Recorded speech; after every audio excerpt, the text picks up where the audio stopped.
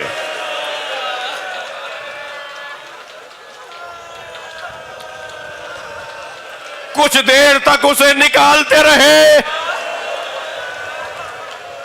برچھی کا پھل ٹوٹا, گھوڑے سے زمین کی طرف آئے, آواز دی بابا سلام آخر یا حسین.